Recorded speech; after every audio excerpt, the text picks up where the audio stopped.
नमस्कार, जन टीवी में आपका स्वागत है। मैं हूं नासिर अली जैदी। हम हाजिर हैं खास खबर लेकर। खास खबर में रोजाना नए नए मुद्दों पर बात होती है। देश में बहुत ही अहमियत रखने वाले मुद्दों पर हम रोजाना बात करते हैं खास खबर के जरिए, और हमारे साथ कई मेहमान भी होते हैं।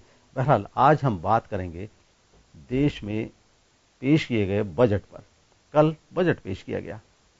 केंद्र की मोदी सरकार ने बजट की थाली में बहुत ही लोक लुभावन घोषणाओं के पकवान रखकर जनता के सामने उन्हें पेश किया है। कैसा रहा बजट, किस तरह से पेश किया गया, इसी से हम शुरुआत करते हैं हमारी इस रिपोर्ट के जरिए। अंतरिम बजट 2019 के जरिए केंद्र सरकार ने आगे की तस्वीर साफ कर दी है। आम चुनाव 2019 की वजह से तकनीकी तौर पर अंतरिम बजट पेश किया गया। हालांकि संवैधानिक तौर पर ऐसा कुछ भी नहीं है कि पूर्ण बजट पेश न किया जाए, लेकिन सरकार ने परंपरा को ध्यान में रखा और किसी भी विवाद से बचते हुए अंतरिम बजट के जरिए समाज के सभी वर्गों को जीतने की कोशिश की गई। केंद्रीय सरकार ने अपना अंतरिम बजट प्रस्तुत किया। यह बजट गरीब किसान और देश के नौजवानों के सपनों और आकांक्षाओं को पूरा करने वाला बजट रहा।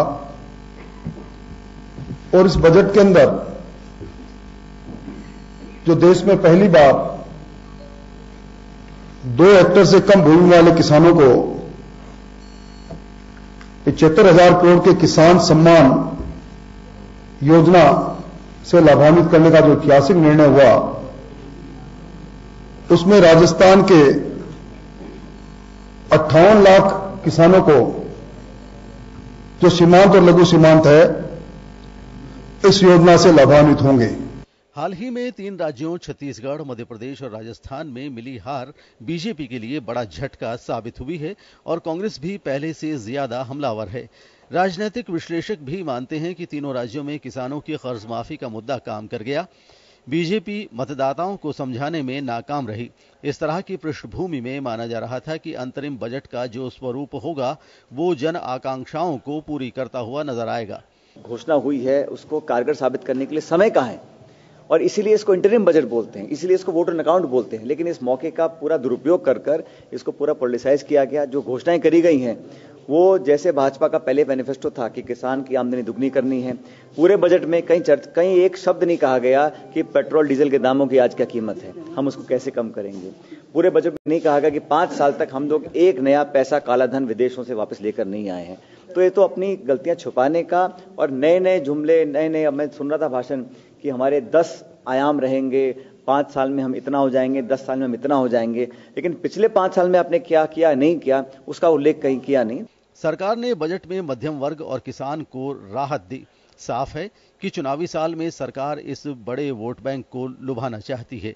किसानों की नाराजगी भाजपा पर विधानसभा चुनाव में भी भारी पड़ी है। 2019 में देश की बागडोर किसके हाथ में होगी, उसका फैसला जनता जनार्दन तय करेगी। लेकिन उससे पहले कुछ खास अंदाज में विपक्ष सरकार पर हमलावर है, तो कुछ खास अंदाज में सरकार जनता के दिल में उतरने की कोशिश कर रही है। ब्यूरो रिपोर्ट, जन टीवी न्यूज।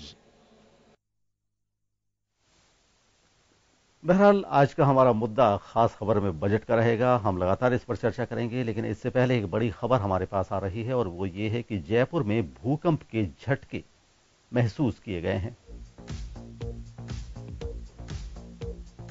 और जयपुर के अलावा दिल्ली एनसीआर में भी भूकंप के झटके महसूस हुए हैं और भूकंप की तीव्रता रिक्टर स्केल पर 6.1 मापी गई है। और इस भूकंप का केंद्र अफगानिस्तान के हिंदकुश के पास महसूस किया गया है।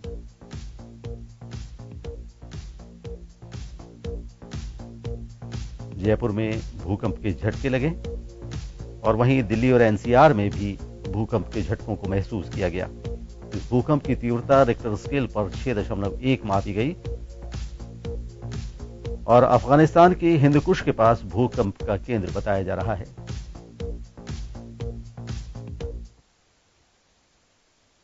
और हमारे special correspondent Sudhanshu Saraswat phone line पर मौजूद हैं। हम उनसे बात करते हैं। सुधांशु, जयपुर में और दिल्ली एनसीआर में भी भूकंप के झटके महसूस किए गए, क्या अपडेट है आपके पास?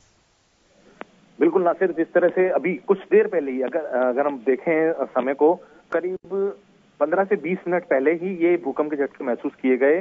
जयपुर, राजस्थान के कई हिस्सों में महसूस किए गए हैं। इसके अलावा दिल्ली एनसीआर का क्षेत्र है, जम्मू कश्मीर का इलाका है जहाँ पे भूकंप के झटके महसूस किए गए हैं। और इसका जो केंद्र है वो अफगानिस्तान में हिंदू कुश पे है, जहां करीब 80 किलोमीटर की गहराई से इस भूकंप के जो झटके हैं उनकी उत्पत्ति हुई। वहां जब जो प्लेटों का घर्षण हुआ उसकी वजह से ये झटके महसूस किए गए हैं। ऐसा कई बार होता रहा है। इस बीच में आपने देखा होगा जब भी भूकंप के झटके ज्यादातर लगते हैं तो ये केंद्र जो हिंदू कुश पर्वत है यहाँ पे ही अक्सर इसका केंद्र होता है भूकंप का, और यहाँ से ही दिल्ली एनसीआर इफेक्ट होता है, जम्मू कश्मीर इफेक्ट होता है, राजस्थान के हिस्से इफेक्ट होते हैं, और जो दूसरे हिस्से हैं आसपास पाकिस्तान के भी हिस्से इफेक्ट होते हैं। जी सुधांशु, तो जयपुर में कहाँ कौन से इलाकों में झटके महसूस किए गए? जयपुर में देखिए मैं नासिर, जो जयपुर शहर की अगर हम बात करें तो काफी जगहों पर जयपुर के जो इलाके हैं पूरे लगभग मुझे लगता है कि जयपुर के ज्यादातर इलाकों में झटके महसूस किए गए। अगर मैं बात करूं जो सी स्कीम की, अगर मैं बात करूं सी स्कीम क्षेत्र की, वहां भी जयपुर झटके महसूस किए गए और लोग अपने घरों से भी बिल्डिंगों से, ऑफिस से भी नीचे आ गए थे, क्योंकि झटके जो थे वो बहुत हल्के नहीं थे, एक अच्छी स्पीड में थे। जी सुधांशु, बहुत बहुत शुक्रिया इस तमाम बातचीत के लिए। अपना ख्याल रखिएगा। हमारे special correspondent Sudhanshu Saraswat phone line पर मौजूद थे। हम आपको बता दें कि जयपुर और दिल्ली एनसीआर में भूकंप के झटके महसूस किए गए और भूकंप की तीव्रता रिक्टर स्केल पर 6.1 मापी गई है। इस भूकंप का केंद्र अफगानिस्तान के हिंदकुश के पास बताया जा रहा है। जयपुर के तकरीबन सभी इलाकों में भूकंप के झटके महसूस किए गए और इन झटकों के शुरू होते ही लोग बाग घरों से बाहर निकल आए और ज्यादातर लोग दहशत में भी आ गए, क्योंकि झटके हल्के नहीं थे। तो लोग घबरा गए और घबराहट में लोग बाग अपने घरों के बाहर निकल आए और सड़कों पर लोगों की भीड़ लग गई। जयपुर के ज्यादातर इलाकों में भूकंप के झटकों को महसूस किया गया। तो वहीं दिल्ली और एनसीआर में भी भूकंप के झटकों को महसूस किया गया। वहां भी यही हाल रहा, लोग बाग वहां पर दहशत में आ गए और भूकंप के झटकों के शुरू होते ही लोग घरों से बाहर आ गए और सड़कें लोगों से भर गईं। और वहीं इस दौरान कई लोगों ने मौसम विभाग और मीडिया ऑफिसेज में भी फोन कर हकीकत को जानने की कोशिश की। इस भूकंप की तीव्रता रिक्टर स्केल पर 6.1 मापी गई और इसका केंद्र अफगानिस्तान के हिंदकुश के पास बताया गया।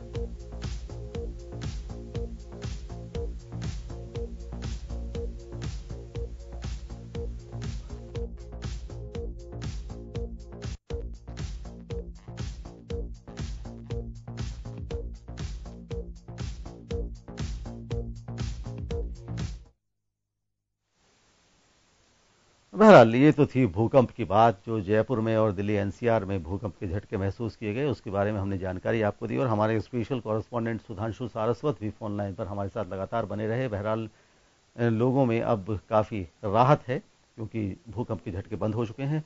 बहरहाल हम बात कर रहे थे बजट की, तो कल मोदी कैबिनेट की तरफ से, मोदी सरकार की तरफ से बजट पेश किया गया और वित्त मंत्री पीयूष गोयल ने बजट पेश किया गया। इस दौरान प्रधानमंत्री नरेंद्र मोदी लगातार उनकी हौसला अफजाई करते रहे। वहीं पूरे भारतीय जनता पार्टी के जो एमपीज बैठे थे वो वहां बैठे हुए थे। और बहरहाल हमारे न्यूज कोऑर्डिनेटर योगेंद्र शर्मा हमारे सिटी ऑफिस में आ चुके हैं। हम सीधे चलते हैं सिटी ऑफिस और हैंडओवर करते हैं योगेंद्र शर्मा को। तो हमारे साथ हमारे सहयोगी नासिर अली जैदी जो बता रहे थे कि बजट और उसकी बारीकियां, बजट को लेकर के क्या मिला। देखिए बजट है, इंटरिम बजट है। पहले लेखानुदान पारित कराए जाते थे, लेकिन फिर इंटरिम बजट और फिर बजट, तो धीरे धीरे अभी अंतरिम बजट को लोग बजट की तरह ही देख रहे हैं और कहा भी यही जा रहा है, क्योंकि जिस तरह से राहत की फुहारें देखने को मिली हैं, वो एक तरह से लोगों को लगता है कि बजट है, लेकिन बजट में काफी स्मार्टनेस भी दिखाई दे रही है। जैसे जैसे बजट की बारीकियां सामने आती हैं तो उससे लगता है कि जो चीजें एक बड़े रूप में दिखाई दे रही थी। वो राहत है, लेकिन जैसे राहत हम देख रहे थे उस पैमाने में राहत नहीं कह सकते उसे। हालांकि एक बड़े तबकों को छूने की कोशिश की है। हमारे साथ में इस वक्त पंकज मीना साहब हमारे साथ जुड़े हैं, भाजपा नेता। सूरज सोनी जी समाज सेवी हमारे साथ जुड़े हुए हैं। आरसी चौधरी साहब कांग्रेस के नेता हमारे साथ जुड़े हैं। सभी का स्वागत है। मैं एक बार सूरज जी आपके पास आना चाहूंगा। ओवरऑल अगर इस बजट की बात करें, क्योंकि बजट पूरा एक दिन हर व्यक्ति देखता है कि ये खुशी का माहौल रहा, ये मुझे मिला, लेकिन दूसरे दिन जब समीक्षा की जाती है उसकी, आर्थिक विश्लेषक अपने अंदाज से उसे देखते हैं, तो कई बारीकी जो बजट की आती हैं वो सामने आती हैं। आफ्टर वन डे किस तरह का रिएक्शन है पब्लिक का इसमें? देखिए योगेंद्र जी, सबसे पहले तो मैं बताना चाहूंगा कि आम बजट और अंतरिम बजट इन दोनों में काफी फर्क है। और उसमें जो अंतरिम बजट आया है वो पूरा बैलेंस करके बनाया गया है और देखने में लगता है प्रारंभिक तौर पे जो हेडलाइंस देखते हैं और जिस तरीके से लोगों ने इसको लिया है तो उस समय काफी राहत सबको दी गई है। लेकिन मेरा प्रश्न तो ये है कि ये जो अंतरिम बजट होता है, ये अंतरिम बजट और सरकारों का जो शुरू का बजट होता है, दोनों में इतना डिफरेंस क्यों होता है? तो कहीं ना कहीं लोगों को अच्छा लग रहा है, लोगों के अंदर एक ज्यादा जोश उत्साह भी नजर आ रहा है, लेकिन साथ ही लोगों के अनसुलझे जो प्रश्न है उनको भी मैंने देखा है फील्ड में घूमते घूमते, और उनमें से अधिकतर लोग ये कह रहे हैं कि सरकारों को, चाहे सरकार किसी भी पार्टी की रही हो, चाहे इससे पहले की सरकार रही हो, चाहे ये सरकार रही हो, जब 4 साल 5 साल काम करने के होते हैं तो उस समय जो बजट आता है वह बजट और जो अंतरिम बजट होता है, दोनों में रात और दिन का अंतर होता है। तो इससे कहीं ना कहीं लोगों को ये लगता है कि ये अंतरिम जो बजट होता है, ये आगामी जो चुनाव आने वाले होते हैं उस समय लोगों को लुभाने के लिए, प्रलोभन देने के लिए, चाहे किसान रहो, किसानों को भी राहत दी गई है, चाहे जो स्लैब्स बढ़ाए गए मध्यम वर्ग को ख्वाब दिखाने की कोशिश की गई है, साथ ही विद्यार्थियों को, बेरोजगारों को, सबको साधने की कोशिश की गई है। तो कहीं ना कहीं ये चुनाव की नींव का पत्थर इसको रखने की कोशिश की गई है अंतरिम बजट के माध्यम से। तो ऐसे ही पर्सन जो पिछली सरकारें रही है 10 साल में, तो उनके प्रति भी लोगों को रहा है कि जब वो 4 साल 5 साल काम करने के होते हैं तो उस समय लोगों को कोई डायरेक्ट जो है वो लाभ नहीं दिया जाता, और अगली सरकार हमारी बन जाए वोटों को साधने के लिए, वोट बैंक को साधने के लिए इस तरह का बजट दिया जाता है ताकि चुनाव में उसका फायदा ले सके और सरकार बनने की जो है कहीं ना कहीं चांसेस उनके बढ़ते जाए। तो लोगों के अंदर एक खुशी है, लेकिन एक सोच होती है। मैं आरसी चौधरी साहब आपके पास आना चाहूंगा। बजट को लेकर के ये दावा किया जा रहा था कि एक दूसरी दिवाली मनाई जाएगी 3 महीने के अंदर ही, और बड़ा एक लोगों में उत्साह है। लेकिन ये बात सही है कि इंटरिम बजट चुनाव के ठीक पहले एक बौछार कहें, फवार कहें, या फिर लोगों की तरफ इस तरह के तोहफे बांटने की बात कही जाए। अपेक्षित था कि इसमें स्लैब भी बढ़ाया जा सकता है 5 लाख तक का, महिलाओं के लिए कुछ राहत हो सकती है, किसानों के लिए राहत हो सकती है, लेकिन राहत अब किस तरह से होगी ये एक गोपनीय बात थी। लेकिन अपेक्षित थी, उम्मीद थी कि बजट इसके अनुकूल आ सकता है क्योंकि चुनावी साल है। तो नया कुछ लग रहा है इसमें आपको? सबसे पहले तो मैं लग रहा हूं, आप एक पत्रकार हैं और पत्रकार के नाते सभी जैसे जो इन्होंने सोनी जी ने भी बताया, कितनी बार देश के सामने अंतरिम बजट पेश करना पड़ा और क्यों अंतरिम बजट पेश करना पड़ता है और क्या सब चीजें, वोट ऑन अकाउंट और अकाउंट ऑन वोट दोनों का जो डिफरेंस है वो तमाम अर्थशास्त्रियों ने इस बात को बताया है। और आज सबसे पहले मैं आभारी हूं तमाम समाचार पत्रों का जिन्होंने निश्चित रूप से लोक लुभावन बजट की परतें खोल के रख दी, और कई समाचार पत्रों में तो यहां तक भी आया कि ये जो बजट की जो घोषणाएं हैं वो 2021 के बाद की हैं, आगे आने वाले साल की भी नहीं है। तमाम उनका उल्लेख किया है। कई बजटों में यह भी आया कि क्या ये बजट पुनः प्रधानमंत्री जी को प्रधानमंत्री जी बना पाएगा। इसलिए लगता है कि तमाम जो चुनावी बजट था वो आखिर किस तरीके का बजट रहा। इस बजट पे योगेंद्र जी एक निश्चित रूप से मैं ये बात जरूर कहना चाहूंगा कि जो 5 राज्यों के चुनाव हुए और 5 राज्यों के चुनाव में अन्नदाता ने, गरीब ने, मध्यम वर्ग ने जो सरकारों के अहंकार को तोड़ा है, वो अहंकार को जो तोड़ा है, उनकी शक्ति 5 साल बाद में कुंभकर्णी की नींद में सोई हुई सरकार को जगाने में निश्चित रूप से कामयाब हुई। वो लोक लुभावन वादे करने के लिए तो कम से कम मजबूर हुए, क्योंकि वो जानते हैं कि निश्चित रूप से आप सरकार में पद स्थापित होने के बाद में सूट बूट के व्यक्ति हो सकते हैं, लेकिन सरकार है वो इस देश का किसान, बेरोजगार, मजदूर, ये हर वर्ग बनाता है। क्योंकि लोकतंत्र के अंदर सूट बूट के व्यक्ति का और तमाम आम से आम अंतिम व्यक्ति का भी वोट बराबर है। इसलिए इस बजट के अंदर यह शक्ति देखने को मिली किसान की, अन्नदाता की, मजदूर की, गरीब की, कि आखिर सरकार 5 साल बाद में उनके लिए जगी जरूर। चलिए, एक प्रेशर लगा रहे हैं, आप कह रहे हैं कि एक प्रेशर है, उसकी वजह से सरकार को एहसास हुआ है कि इस तबके को कभी छुआ नहीं था, अंडर प्रेशर ये घोषणाएं करनी पड़ी। पंकज मीना साहब, आपके पास आना चाहूंगा। पब्लिक का एक प्रेशर था और सरकार दबाव में आकर के ये अनाउंसमेंट किए, और जैसे अभी कह रहे हैं आरसी चौधरी साहब कि कुछ लोगों को तो अफसोस का सामना करना पड़ रहा है, ये घोषणा अगले साल भी पूरी नहीं हो पाएंगी। सबसे पहले तो योगेंद्र जी, मैं देश की जनता को, जो कल बजट आया और उसमें जिस प्रकार से बजट में सर्वसमावेशी बजट करना चाहिए उसको, जिसमें हमने मजदूर को भी छूने की कोशिश की है, तो किसान को भी छूने की कोशिश की है, कर्मचारी, मध्यम वर्ग, व्यापारी, सबको कुछ ना कुछ इसके अंदर मिला। उस बात के लिए मैं इस बजट के लिए जनता को बधाई देना चाहूंगा। ठीक बात है, कांग्रेस का एक अपना ओपिनियन हो सकता है कि भाई ये चुनावी बजट है, या ये अभी इन्होंने जब बजट इतना अच्छा आया, इनके उस बजट में कोई कमी निकालने को नहीं मिली, तो फिर इन्होंने ये प्रश्न ये खड़ा करना शुरू कर दिया कि ये बजट अब क्यों पेश किया, 1 साल पहले पेश क्यों नहीं किया, 2 साल पहले पेश क्यों नहीं किया। ये एक बड़ी अजीब सी विडंबना है कि विपक्ष में होने का मतलब आप केवल ये है कि प्रश्न चिन्ह खड़े करते रहो, अच्छी घोषणाओं के लिए, अच्छे कामों के लिए तारीफ ना करो। ये बड़ी अजीब सी विडंबना है। पर फिर भी मैं ये समझता हूं कि जिस प्रकार से प्रधानमंत्री किसान विकास निधि स्थापित की गई है, एक नई परंपरा शुरू की गई है, आजादी के 70 साल बाद में किसान मुख्य धारा में आने लगा है। किसान की समस्या और किसान की समस्या का निदान, ये दोनों अब मुख्य धारा में आने लगे हैं और इसके ऊपर चर्चा होने लगी और चर्चा के साथ में इसका समाधान होना शुरू हुआ है। ये जो किसान विकास निधि है, 6,000 रुपए है, 2,000 रुपए 3 बार में दी जाएगी।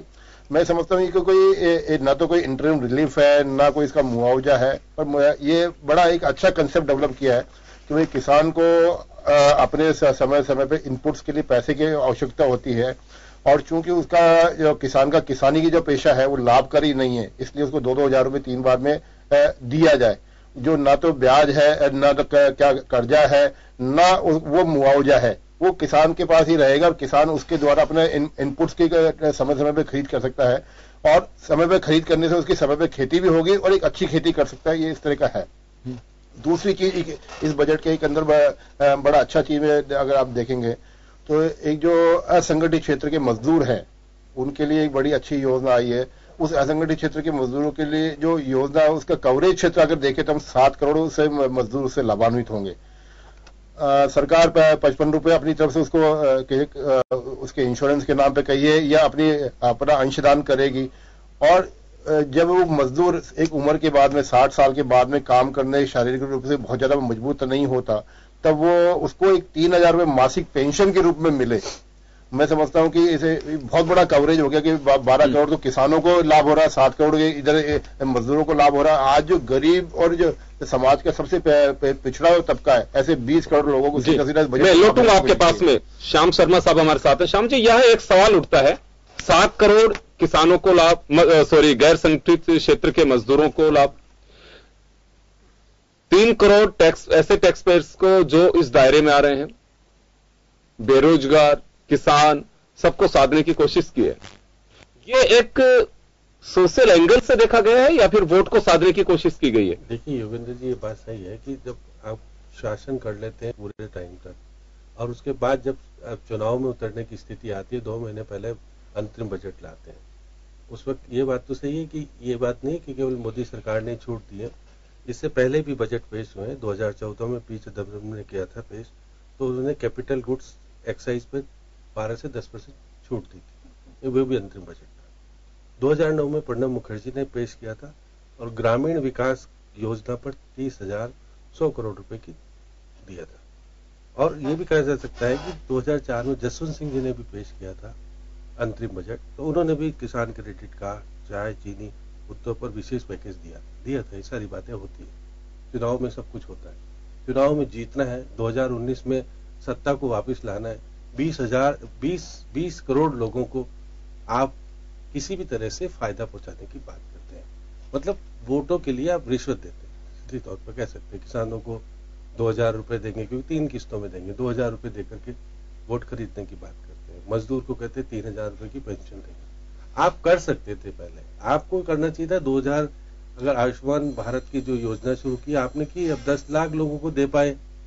ये 132 करोड़ का देश है, जहां 10 लाख लोगों को अगर आयुष्मान का लाभ मिल रहा है तो क्या है लाभ आप देने की इच्छा नहीं रखते। आप उस योजना को 2022 तक ले जाने की बात करते हैं, वो इसलिए कि हम जीते और हम उसको कायम रखें।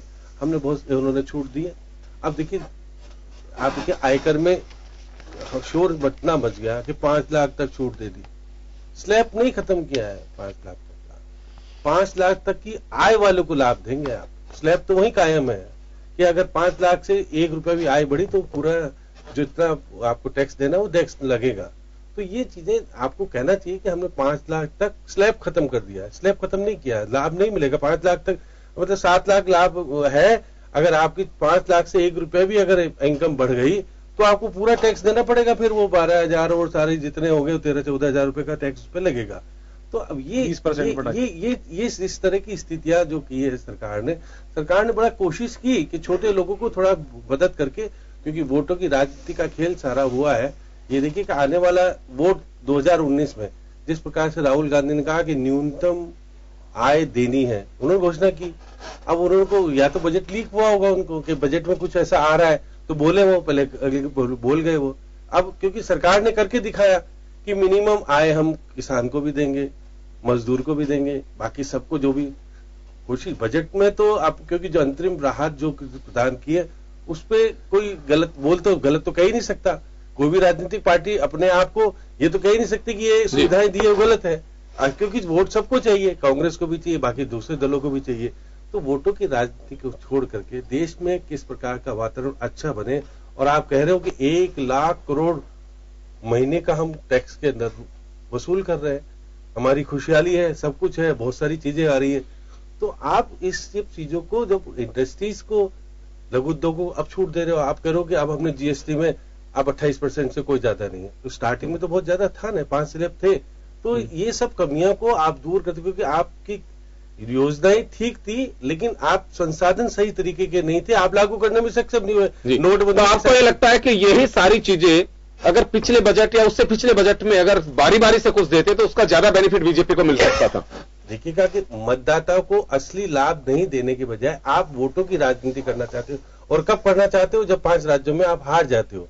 उससे पहले नहीं सोचते हो। उससे पहले तो जो कुछ करना है। अब कांग्रेस ने जिस प्रकार का वातावरण इस देश में लाके खड़ा कर दिया, आपको हरा दिया। 3 राज्य तो आपके खुद के थे, उसे छीन लिए। अब आपको भय हो गया कि अगर यही स्थिति बनी रही तो हम डगमगा सकते स्थिति। तो कुल मिलाकर के आपको लगता है कि भय से ग्रसित सरकार का बजट था, ये आपको ये लगता है? सीधा आप ये कहना चाह रहे हैं? मोदी अपने आप के शासन को बचाए रखने के लिए भाजपा को फिर से, भाजपा प्लस उनके समर्थित, चलिए, लेकिन मैं एक बात जानना चाहता हूं कि गवर्नमेंट कोई भी हो, आपने इस बात को खुद ने भी स्वीकार किया कि मोदी सरकार ने कोई नया काम इसमें नहीं किया है। ये पहले से कोई परंपरा तो तोड़ी नहीं है मोदी ने, पहले से भी ये सिलसिला चल रहा है। पी चिदम्बरम साहब ने चाहे बजट पेश किया हो या बीच में जब चांस मिला था प्रणब मुखर्जी को, उस समय उन्होंने पेश किया हो, तो इंटरिम बजट जब भी आया इस तरह के हालात पहले भी बनते रहे। कोई ये नहीं है कि मोदी सरकार ने अकेले, लेकिन उसका असर क्या हुआ मैं वो जानना चाहता हूं। क्या वास्तव में शॉर्ट टर्म में आपके पास में वक्त कम है, महीने, 2 महीने, 3 महीने, आप अनाउंसमेंट कर रहे हैं, पब्लिक पे क्या रिएक्शन आता है इसका? देखिएगा योगेंद्र जी, आप लोग पहचानते हैं कि ये सब छूट और सुविधाएं राजस्थान में मुख्यमंत्री वसुंधरा राजे ने दी थी। उसका क्या प्रभाव पड़ा ये तो आपने देखा, चुनाव हार गए। अब चुनाव में जीतने के लिए यूपी में किस प्रकार का माहौल बने, बाकी जगह कैसे माहौल बने, मोदी अब उनको महसूस होने लगा कि हमारे असली मतदाता थे वो हमसे झटक नहीं जाए। आप देखिएगा यहाँ व्यापारियों को छूट देने का प्रयास किया, आपके रियल एस्टेट को छूट देने का प्रयास किया, आपके गांव, गरीब, किसान, मजदूर सबको जोड़ करके किसी तरह से सरकार आ जाए, क्योंकि 31% वाली सरकार है। 79% तो पहले भी नहीं मिले थे, 31% पे आप सत्ता में आए थे और इंडिपेंडेंट आए थे। पहली बात 30 साल के बाद पहली भाजपा शासन वाली सरकार थी जिसको कि इंडिपेंडेंट वोट मिले थे और इंडिपेंडेंट सरकार बन पाई थी। उससे पहले सरकार मिली जुली सरकार बन रही थी, मिली जुली सरकार। और आप जब इंडिपेंडेंट सरकार के रूप में आए, लेकिन आपने एनडीए के लोगों को जोड़े रखा, जो कि आज 35 दल आपके साथ है और हो सकता हो बाद में बढ़ के 42 भी हो जाए, 44 भी हो जाए। तो ये सही है कि शासन को बनाए रखने के लिए, सत्ता कायम कैसे रहे और दूसरे लोग उनके अधिकार नहीं ले जाए। ये सभी सरकारों की सोच है, केवल मोदी जी की रही? नहीं, तो जो भी सत्ता में सरकार होती है वो उसी का है। मैं उसका असर जानना चाह रहा था आपसे कि पब्लिक किस तरह से रिएक्ट करती है। लेकिन इस पे देखिएगा, अटल बिहारी वाजपेयी जी ने शाइनिंग इंडिया किया था, बहुत सारी चीजें सरकार को दी थी, वो नहीं माने वो लोग, क्योंकि संगठित होकर के अगर विपक्ष लड़ेगा तो निश्चित रूप से मुकाबले में आएगा, क्योंकि विपक्ष अभी तक संगठित हो नहीं पाया। आप देखिए यूपी में ले लीजिएगा, सपा और बीएसपी अलग है तो कांग्रेस अलग है। कांग्रेस अपनी स्थिति को बनाने में, तो अब उसका फायदा हो सकता है भाजपा को मिले। तो ये सारी चीजें अगर संगठित विपक्ष हो जाएगा तो निश्चित रूप से मोदी सरकार का मुकाबला करने की स्थिति बनेगी, चाहे सत्ता में आए नहीं आए वो बात अलग है, लेकिन ये नहीं होगा। यह बजट मजबूर करेगा प्रतिपक्ष को एकजुट होने के लिए।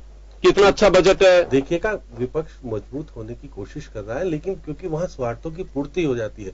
यूपी में वो जानते हैं कि हमने साइकिल पे कांग्रेस को बैठाया तो साइकिल पंचर हो गई, तो इसलिए वो बैठाने की स्थिति नहीं कर रहे, इसलिए 2 सीट दे दी। लेकिन तो साइकिल और हाथी साथ में है। अब साइकिल हाथी, क्योंकि साइकिल का तो हाथी तो मुकाबला कर सकता है साइकिल से, साइकिल चाहे 10 रख दो तो फर्क नहीं पड़ेगा हाथी, तो वो अलग अलग चीज है, लेकिन खींच के ले जा सकता है, उनकी चीजें अलग है। तो इसलिए मैं कहता हूं कि ये आने वाला जो 2019 का चुनाव होगा निश्चित रूप से इस देश में एक नई संदेश लेके आया है। और क्या संदेश होगा, क्योंकि आपका युवा अगर उसको दिमाग में बैठ गया कि मोदी ने हमको जो कुछ कहा था हमको मिल नहीं पाया, क्योंकि यही जीत हार का मूल बनेगा। किसान, युवा और मजदूर तीनों वर्ग अगर आपसे नाराज रहा तो निश्चित सत्ता। लेकिन ये भी तो हो सकता है कि गिलास आधा भरा हुआ है, मोदी जी ने काफी हद तक काम किया, ये भी तो सोच सकता है यूथ। देखिए, काम किया, लेकिन आप बेरोजगार युवक को क्या कहोगे आप?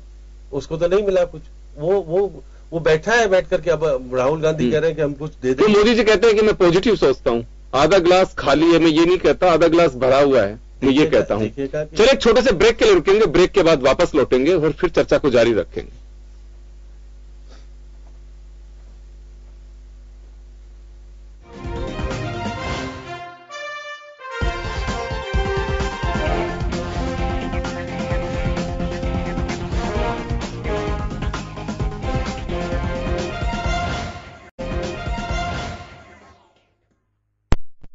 एक बार फिर आपका स्वागत है। आप देख रहे हैं खास खबर। खास खबर में बात कर रहे हैं बजट, दिखने में बजट लेकिन इंटरिम बजट, उसको लेकर के हम चर्चा कर रहे हैं। यहां एक सवाल उठता है, लगातार समाचार पत्रों में भी बात कही गई, हमने भी डिस्कशन में किया, हर आदमी को भी यह लगता है कि बड़ी राहत दी है, क्योंकि एक बड़ा तबका मध्यम वर्ग का है, उसको लगता है कि 2 तरह के रिलीफ, जैसे मैं लगातार कह रहा हूं, शॉर्ट टर्म रिलीफ और long term relief. Long term जो रिलीफ आपका, वो एक इंफ्रा को शो करता है कि इंफ्रास्ट्रक्चर कैसा है, जिससे आपके सड़कें हैं, बिजली की व्यवस्था है, कल कारखाने हैं, साइंस में क्या चल रहा है, साइंटिस्ट क्या कर रहे हैं, उस पर क्या इन्वेस्टमेंट किया गया है, मेक इन इंडिया है, डिजिटल इंडिया है, या जो भी कुछ है वो आपका लॉन्ग टर्म रिलीफ है। लेकिन आपको इनकम टैक्स में अगर रिलीफ मिल रहा है, आपको कोई पेंशन में सुविधा मिल रही है, आपको कहीं सब्सिडी मिली है, वो शॉर्ट टर्म आपको रिलीफ दे रही है, उसका यह असर होता है, ताकि मेरी जेब पे, मेरे किचन पे जो असर होता है वो सीधा शॉर्ट टर्म में आता है। लेकिन ये जो रिलैक्सेशन है, क्या वास्तव में चुनाव से ठीक पहले देने में पब्लिक पे कितना असर होता है इसका? क्योंकि 25 करोड़ मतदाता को साधने की कोशिश की है पीयूष गोयल साहब ने, बड़े स्मार्ट तरीके से कुछ चीजें परोसी भी गई हैं लोग, लेकिन जब बारीकी से उसमें तह में जाके देखते हैं तो लगता है कि बचत तो हुई है, लेकिन बहुत ज्यादा नहीं, जैसा सोच के चल रही थी वैसे नहीं। लेकिन कुछ जगह राहत भी मिली है। कहने को किसान के लिए कहा जाता है कि उसे 2-2 हजार रुपए 3 किस्तों में देंगे, 6 हजार रुपए से क्या होगा। लेकिन बहुत सारे किसान ऐसे हैं जो रबी और खरीफ की जब फसल बुआई का वक्त आता है तो साहूकार से 2-4-5 हजार रुपए उधार लेते हैं। उनके लिए थोड़ी राहत है, क्योंकि पर्टिकुलर एक दायरा कर दिया उसके लिए कि 5 एकड़ तक की जो जमीन है, आप उसी तक के किसानों को इसका बेनिफिट मिलेगा। तो कुछ चीजें हैं। मैं श्याम जी, मैं बहुत शॉर्ट में चाहूंगा आपसे जानना, मैं ये जानना चाहता हूं, आपका एक एक्सपीरियंस है और ये पहली मर्तबा हम केवल एक मोदी सरकार को कटघरे में खड़ा करें, कोई भी सरकार हो, आप लीजिए 2013 तक की, 8 से 13 तक की अशोक गहलोत साहब की सरकार, उन्होंने लास्ट के 6 महीने में काफी पब्लिक के लिए बहुत सारी चीजें की जो मुझे लगता है कि एक बल्क में किसी ने इतनी रिलीफ नहीं दी थी, वो दी भी उन्होंने। प्री मेडिसिन हो, एक अधिकार का एक उन्होंने कहा कि युग का सूत्रपात कर दिया हमने पिछले 6 महीने में, लेकिन बेनिफिट नहीं मिला। मैं वही जानना चाहता हूं कि पब्लिक पे इसका असर कितना होता है, या पब्लिक की डिमांड होती है कि जो रिलीफ आप दे रहे हैं हमें रेगुलर चाहिए, आप हर साल कुछ ना कुछ दीजिए, लास्ट के 2 महीने 6 महीने पे कोई भरोसा नहीं रहता है हमारे को। क्या इस रिएक्शन कैसा है, पब्लिक से बात हुई होगी आपकी? देखिए योगेंद्र जी, ये बात सही है कि आप अगर किसी को हकीकत में लाभ देना चाहते हैं, राहत देना चाहते हैं, तो आप अंतिम वर्ष को चुनते हैं, तो उसका क्योंकि कार्यकर्ता और आपके नेता आम लोगों तक उसको ले जा नहीं पा रहे थे। अब आपने बहुत सारी इतनी चीजें कर दी है। मैं आज राजवर्धन सिंह जी भी जब बात कर रहे थे, आप भी मौजूद थे वहां पर, मैंने उनको कहा कि आपके कार्यकर्ता और नेताओं को इसकी जानकारी नहीं है, आप प्रशिक्षण दे नहीं पाओगे जब तक चुनाव आ जाएगा, और चुनाव आ जाएगा तो आप लोगों तक पहुंचा ही नहीं पाओगे, और लोग बाग कहेंगे कि अभी इस बार तो इसमें तो उनको फायदा होने वाला नहीं। फायदा तो उसके बाद जब पास हो जाएगा बजट, मई के बाद जो जून में इसको लागू कर पाओगे आप, उससे पहले तो लाभ होगा नहीं। तो ये सारी चीजें करके कि जैसे आप देखिए कहा कि 35,000 करोड़ हमने 1 रैंक 1 पेंशन वालों को दे दिया, और उसके अलावा उन्होंने कहा कि 19,000 करोड़ ग्रामीण सड़कों में दे दिया, और उन्होंने कहा नोटबंदी से 1,36,000 करोड़ आया टोटल जमा जो भी हुआ, और टैक्स के माध्यम से तो उनको 1 लाख से अधिक की राशि 1,03,000 करोड़ रुपए की टैक्स इतना ज्यादा मिल गया। अब आप ये तो मान के चलिए कि आपने नियम बना दिया कि राज्यों को हम 42% देंगे उसमें से, और राज्यों के बजट का अब कोई औचित्य भी नहीं रहा क्योंकि वो कोई टैक्स लगा नहीं सकते। कोई भी राज्य अब वहां पर अपने यहाँ विधानसभा में चर्चा किस बात की करेगा, क्योंकि टैक्स लगाने का अधिकार नहीं रहा, सारी बातें नहीं, उनको पता है कि क्या मिलने वाला है, और केवल यह है कि इस पैसों को कैसे कैसे खर्च करेंगे। तो विधानसभाओं का जो महत्व पहले हुआ करता था, टैक्स लगाने का अधिकार नीचे मिलता था, क्योंकि जीएसटी काउंसिल आपने बना ली, काउंसिल में आप निर्णय कर लेते हैं, उसको निर्णय को लागू करते हैं। लेकिन ये बात भी सही है कि कुछ तो अधिकार काउंसिल में राज्यों की सरकार जो विधानसभा में पारित करती है उसको ला करके आप तो बहुत सारी चीजें, बजट अलग तरह का होगा, क्या होगा, वो सारी बातें। लेकिन ये बात सही कही जा सकती है कि आप अभी भी कह रहे हो कि 4.6% महंगाई घट गई। अब आप ये भी कहोगे कि बेरोजगारी 3 गुना बढ़ गई, ये भी नहीं कहती है सरकार। अब आप बेरोजगारों को रोजगार नहीं देंगे, युवा आपके पास तैयार है, उसको कौशल विकास का प्रशिक्षण देने में आपने जिस प्रकार की व्यवस्था की वो कामयाब नहीं थी। आपने कहा, बिल्कुल कहा जा सकता है मोदी जी का मन ठीक था, युवाओं को प्रशिक्षण दिया जा सकता था, लेकिन आपने व्यवस्थाएं सही समय पर नहीं की। उसका परिणाम आपने देखने को मिला कि 1 करोड़ युवाओं को भी आप सही तरीके से प्रशिक्षण देकर के योग्य नहीं बना पाए, उनको नौकरी के देखिए आज देखिए अच्छा प्लम्बर नहीं है, अच्छा इलेक्ट्रिशियन नहीं है। मैं तो सिंपल, मेरा जो सवाल है, बिल्कुल कम समय बचा हुआ हो, उस समय के अनाउंसमेंट का पब्लिक पे असर क्या आता है, मैं वो जानना चाहता हूं एक छोटे से लाइन में आपसे। देखिएगा कि असर तो इतना ज्यादा पड़ता नहीं है। भय सरकार को इस वातावरण में, जब 3 राज्यों में, जो राज्य में आपकी सक्षम सरकार थी और कांग्रेस ने आपकी सरकारें छीन ली, इस डर से, क्योंकि डर की वजह से। चलिए आने वाले समय में पंकज जी आपके पास आना चाहूंगा। आरसी चौधरी जी भी ये कह रहे थे कि ये भय का बजट है, पब्लिक ने जब डंडा दिखाया तो ये राहत दी है। लंबे समय से मांग कर रहे थे कि मध्यम वर्ग का ख्याल कीजिए, मध्यम वर्ग का ख्याल कीजिए, तब एक डर से ये बजट दिया गया है। फिर भी मैं राहुल गांधी जी को भी सुन रहा था, आरसी चौधरी जी कह रहे हैं कि लेकिन फिर भी जैसी उम्मीद थी बजट में एक मध्यम वर्ग को या दूसरे वर्गों को लाभ मिलेगा, वैसा मिल नहीं पाया। योगी जी, एक बड़ी सिंपल सी बात है, यदि परिवार की आर्थिक संपन्नता बढ़ती है तो उस परिवार में रहने वाले सभी लोग उस संपन्नता का हकदार होते हैं। 2016 में डिमोनेटाइजेशन और 2017 में जीएसटी का जो एक आर्थिक हमने परिवर्तन करने का जब शुरुआत करी, जब देश आर्थिक तरक्की के दौर में आया, तो इसके जो फायदे आए डिमोनेटाइजेशन के बाद में जीएसटी और जीएसटी के से जो देश को फायदा हुआ, आपको मैं ये बताना चाहूंगा, पिछले 1 साल का रेवेन्यू जनरेशन जो है, रेवेन्यू जनरेट 12 लाख करोड़ रुपए हो गया, यानी लगभग 1 लाख करोड़ रुपए प्रति माह। जब हमारा देश आज संपन्नता की इस स्टेज पर आया, तो मैं समझता हूं कि समाज के, देश के हर वर्ग को उसका लाभ मिलना चाहिए, उचित उसका फायदा मिलना चाहिए, और जिनको सबसे ज्यादा जरूरत है, जिसको जितनी ज्यादा जरूरत है, वो इस बजट में देने की कोशिश की गई है। देखिए, बहुत लंबे समय से एक मांग चल रही थी कि भाई मध्यम वर्ग और मिडिल क्लास के लिए टैक्स का जो ये 2.5 लाख का जो सीमा है, ये कम है, और फिर सबसे बड़ी बात है 7वां वेतन आयोग के बाद में जो कर्मचारियों की तनख्वाह एकदम से बढ़ी, तो उसका रास्ता निकाला।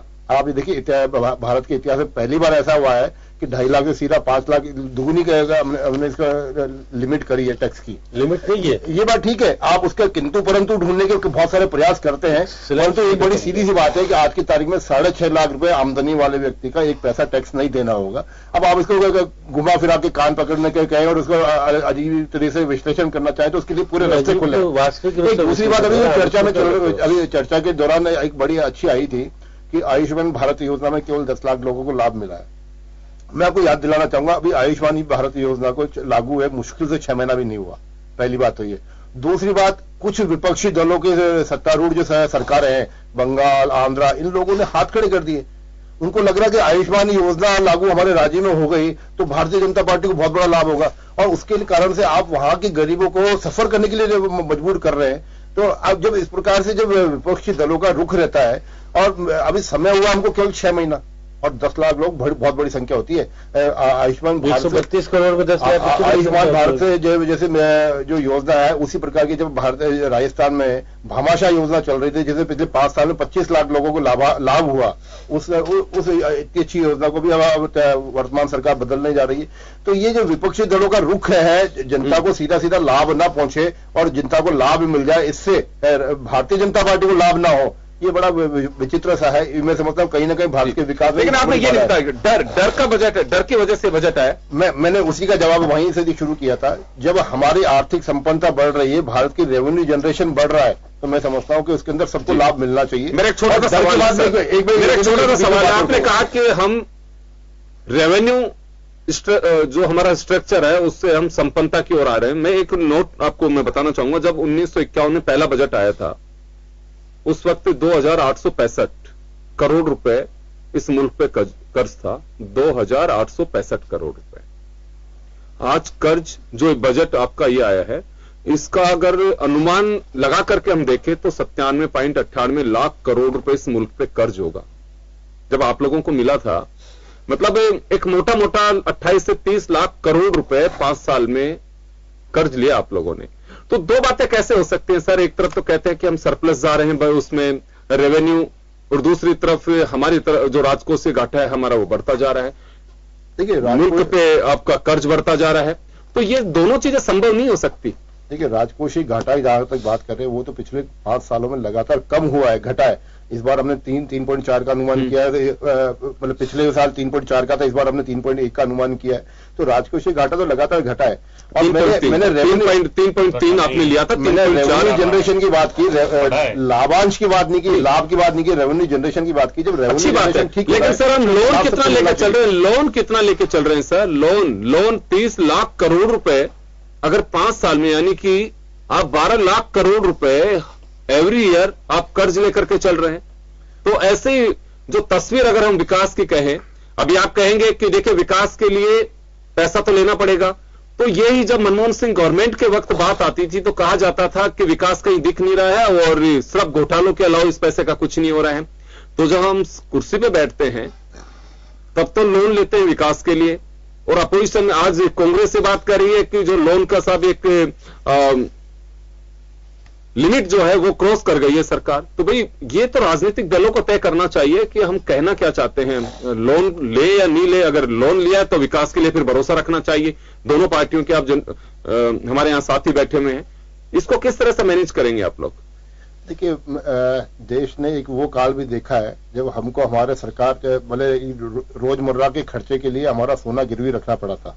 एक वो समय भी हमने देखा है, और एक आज वो समय भी है जब हम छाती ठोक के कह रहे हैं कि हमारा रेवेन्यू जनरेशन बढ़ा है और उस रेवेन्यू जनरेशन बढ़ने से का लाभ नीचे तक मिलना चाहिए।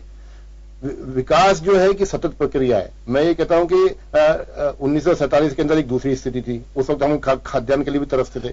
धीरे धीरे हम तरक्की के मतलब इस स्टेज पे आए कि हम खाद्यान्न के लिए तरस नहीं रहे, हमको कम से कम खाद्यान्न के लिए लोन नहीं लेना पड़ रहा। परंतु आज जब ये स्थिति आई है कि हमारा रेवेन्यू जनरेशन 12 लाख करोड़ रुपया हो गया है, आज हमारे अगर देखी जाए जो डिमोनेटाइजेशन के बाद जीएसटी लागू कर दिया, इसलिए आपको डिमोनेटाइजेशन के बाद में पहले भी होता था, नहीं था, आता नहीं पड़ता था, पर राज्यों के पास अलग अलग था ना, इसलिए अब एक मुश्त आ गया। राज्यों के प्रति जो देनदारी अभी गवर्नमेंट ऑफ इंडिया की है, मुझे राजस्थान का अकेले का ध्यान है, वसुंधरा जी के वक्त से 11,000 करोड़ रुपए का अभी केंद्र के पार्ट में राजस्थान का बकाया है, 11,000 करोड़ रुपए। जिसके लिए वसुंधरा जी ने प्रयास किया, ऐसा नहीं है कि नहीं क्योंकि आज वर्तमान सरकार है वो 11,000 करोड़ रुपए मांग रही है। चलिए मैं लौटूंगा, मैं एक बार फिर आरसी चौधरी जी के पास में जाना चाहूंगा। चौधरी साहब, बजट का लोकलुभावन बनाना ऐसे वक्त पे जब चुनाव सामने हो, कोई नई बात मुझे नहीं लगती इसमें, लेकिन इसका असर ये जानते हुए भी राजनीतिक दल कि पब्लिक पे कोई गहरी छाप इसकी नहीं होती है, क्योंकि पब्लिक की डिमांड होती है कि मुझे जैसे विकास की एक सतत प्रक्रिया है वैसे ही मेरा अगर कोई अधिकार गवर्नमेंट की नजर में है तो मुझे मिलता रहना चाहिए, लास्ट में कोई इफेक्टिव नहीं होता है वो। योगेंद्र जी ऐसा नहीं, इसको भी आपको थोड़ा सा गहराई से समझना पड़ेगा। आप जो कहते हैं कि लंबे समय की जो योजनाएं होती हैं, दीर्घकालीन जो योजनाएं होती हैं, वो योजनाएं सरकार की स्टार्टिंग में ही दिख जाती है और उसी के साथ में सरकार का जो ध्येय है वो दिखता है। यूपी की सरकार के समय चाहे हम मनरेगा को लेकर, रोजगार गारंटी अधिनियम को लेकर, चाहे हम शिक्षा के अधिकार अधिनियम को लेकर, चाहे हम सूचना के अधिकार अधिनियम को लेकर, चाहे हम खाद्य सुरक्षा अधिकार अधिनियम को लेकर, तमाम जो अधिनियम लेके आए वो सरकार के मिड टर्म के अंदर लेके आए। ऐसा नहीं कि अंतरिम बजट के अंदर हम घोषणा की। अंतरिम बजट के अंदर निश्चित रूप से जो योजनाएं संचालित हो रही हैं और वो पैसे के अभाव में अगर रुक जाए तो उसके लिए बजट का प्रावधान करना हो सकता है। मनरेगा में आज लोगों का ड्यू है, पैसा नहीं मिल रहा राज्य के अंदर, और मनरेगा का आपने 60,000 करोड़ रुपए का बजट रखा और वहां पे अगर रोजगार लोगों की तनख्वाह ज्यादा देनी है तो निश्चित रूप से आप अंतरिम बजट में जोड़िए, कौन कह रहा है। लेकिन आप दीर्घकालीन योजनाओं की घोषणा करते हैं, 2030 में ये करेंगे, 2022 में ये करेंगे, 2040 में ये करेंगे, 2050 में ये करेंगे। ये योजनाएं अंतरिम बजट में जब आप घोषणाएं करते हैं तो निश्चित रूप से ये बताती हैं कि आपकी मंशा ठीक नहीं है। बीजेपी की जो प्रवक्ता है उन्होंने 2-3 चीजों का विशेषकर जिक्र किया और वो जिक्र सिर्फ यहीं पे नहीं, एक जिक्र की तो पोल श्याम जी ने खोल दी। श्याम जी ने कहा कि जिस प्रकार से जो व्यक्ति उत्साहित हो रहे थे कि 5 लाख एक टैक्स स्लैब बन गई है, वो उन्होंने खुला कर दिया कि टैक्स स्लैब नहीं है। अगर 5 लाख आपका एक भी अगर है तो आप फिर 2.5 लाख से जो स्लैब है उसी के अंदर आपको टैक्स पे करना है। लेकिन दूसरे जो बीजेपी के साथी ने जो चर्चा की वो चर्चा की किसान के लिए चर्चा की। किसान के लिए क्या दिया? देश के प्रधानमंत्री मोदी जी सत्ता में आने से पहले कहा था बहुत हुआ किसान पे अत्याचार, आपकी बार मोदी सरकार। मोदी सरकार ने कहा कि जैसे ही भारतीय जनता पार्टी की सरकार बनेगी हम लागत का 1.5 गुना मूल्य देंगे उसको। आते ही क्या किया? 20 फरवरी 2015 को सुप्रीम कोर्ट में हल्फनामा देके कहा कि हम लागत का 1.5 गुना नहीं दे सकते, पीएल के जवाब में कहा। आते ही इन्होंने क्या किया? जो डीजल किसान यूज करता है, जो दुनिया में पहली बार इतना सस्ता रहा, उसके ऊपर 11 बार आपने एक्साइज ड्यूटी बढ़ाई और 12 लाख करोड़ रुपए से ज्यादा लोगों से आपने इकट्ठा किया और वो विकास के नाम पे किया। जो पेस्टिसाइड है, जो खाद है, जो इक्विपमेंट्स हैं, उन सब पे आपने टैक्स का स्लैब लगाया।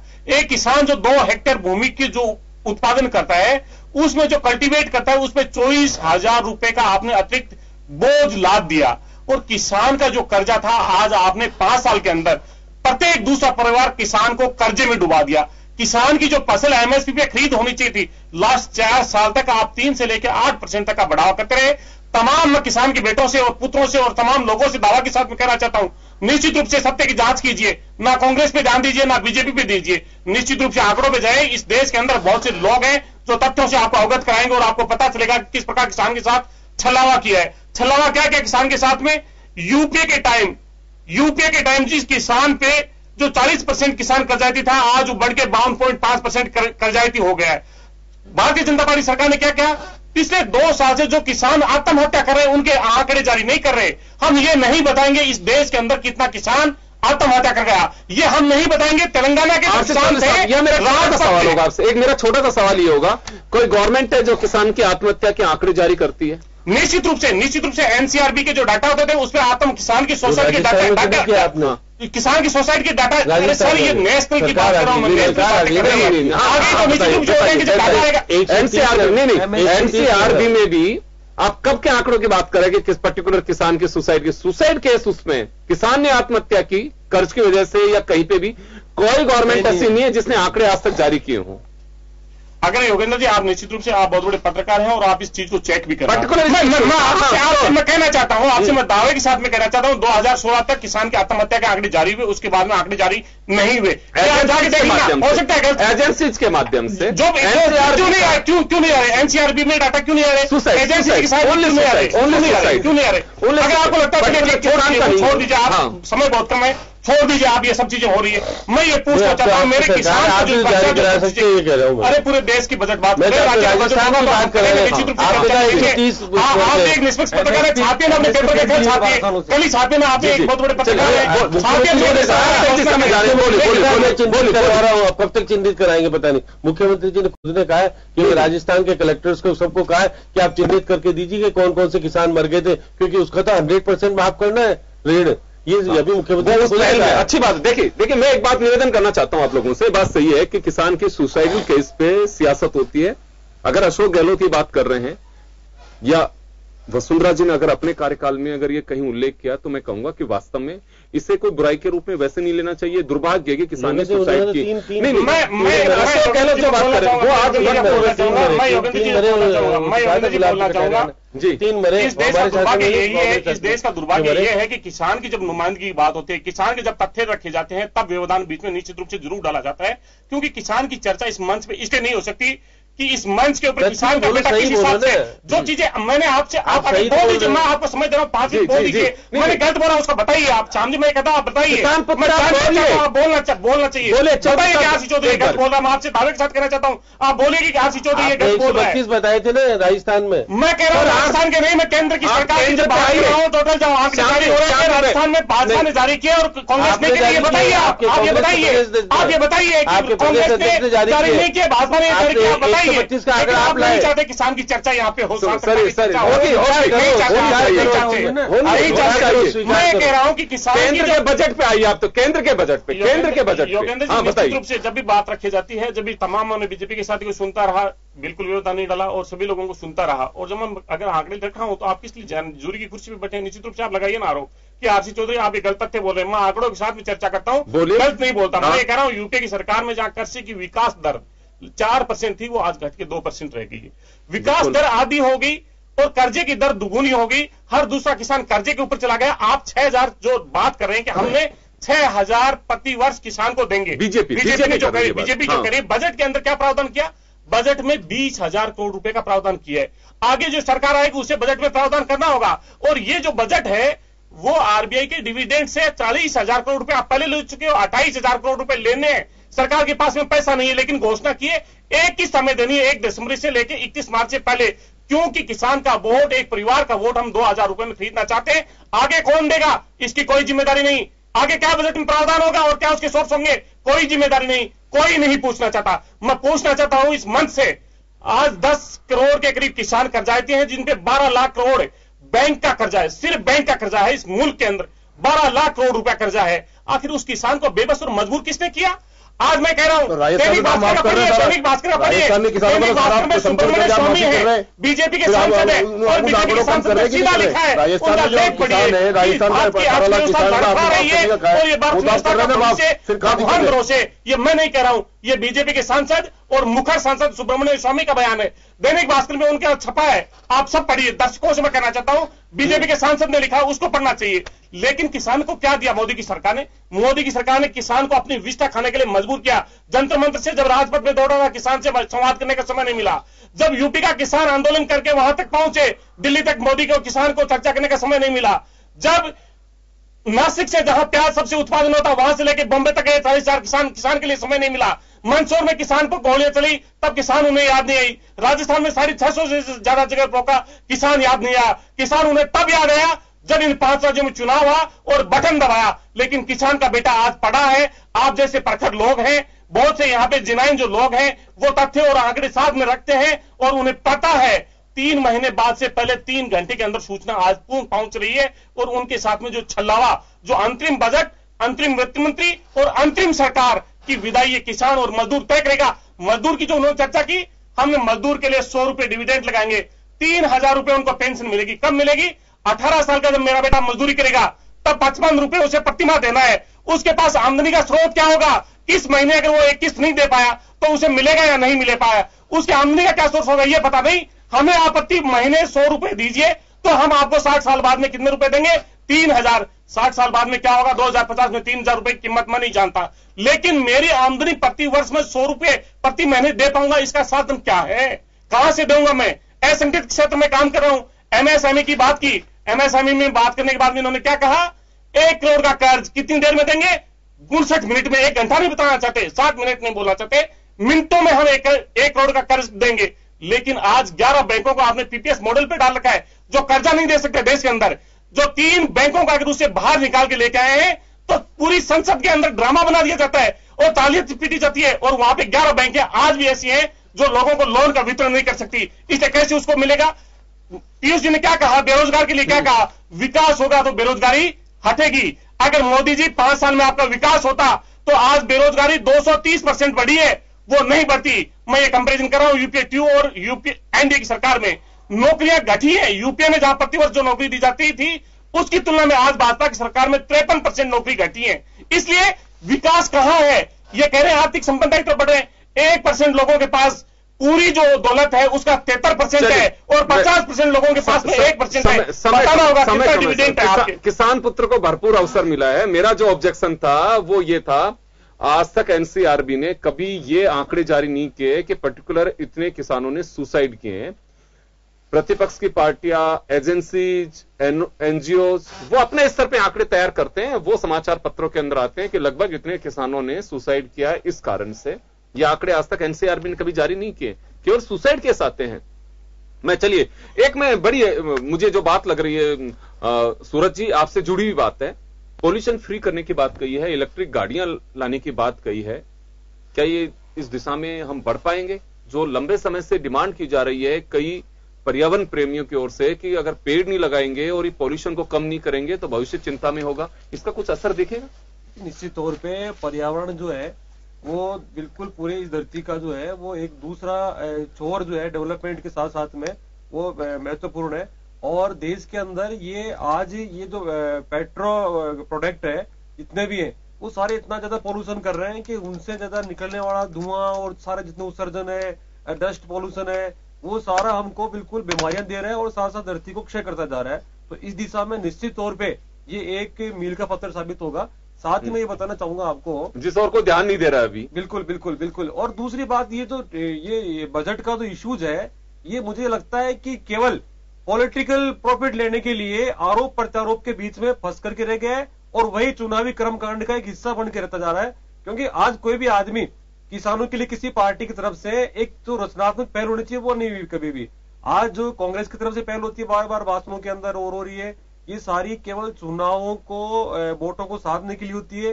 राजस्थान के अंदर अशोक गहलोत की सरकार रही थी और वही किसान थे, धरती पुत्र भी सारे थे, लेकिन उसके बावजूद किसानों के लिए क्या किया गया? एमएसपी खरीद की बात की जा रही है। मुझे याद अच्छी तरह से, मैं किसान मोर्चा में रहा हूं और किसानों के साथ में कहीं भी पूरे 5 साल के अंदर लगातार हमको आंदोलन करने पड़े, एमएसपी खरीद किसी भी उस फील्ड में नहीं हुई। और ये जो आप एक बच्चे के रहे हो किसान मोर्चे पे, एक सेकंड कौन करता है? लेकिन एक बात मैं सूरज जी यहाँ टोकना चाहूंगा, लेकिन चौधरी जी, सूरज जी मैं एक बात कहना चाहूंगा मैं, ये आपको मालूम है एमएसपी बढ़ाना और खरीद ये गवर्नमेंट ऑफ इंडिया का काम होता है, वो ही कर सकती है। ये ऐसे किसान मोर्चे में रहे भाजपा के जिसमें यही पता नहीं मोर्चे को किसानों की नुमाइंदगी करना चाहते हैं, लेकिन एमएसपी पे खरीद कौन करता है ये हमें पता नहीं है। हमें सिर्फ ये है कि जिस पार्टी क्या बात करें लगाना आपको 2 लाख कौन करेगा? कितने खर्च कर दिया आपने? कितने किए? सुन लीजिए, आजादी के बाद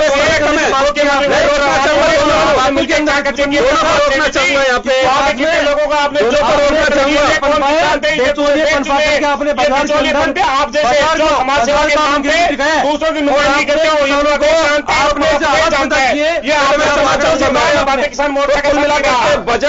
बजट का अगर ऑपरेशन जो करेंगे तो निश्चित रूप से पहली बार ये तस्वीर नहीं देख रहे ना बजट की, ना ही आरोप प्रत्यारोप की, लेकिन चुनाव से ठीक पहले का बजट है। ऑपरेशन जनता करेगी जब अप्रैल मई में चुनाव होंगे, वास्तव में किसको क्या मिला और रिटर्न गिफ्ट के रूप में जनता ने पार्टियों को क्या दिया, तब तक के लिए हमें इंतजार करना होगा।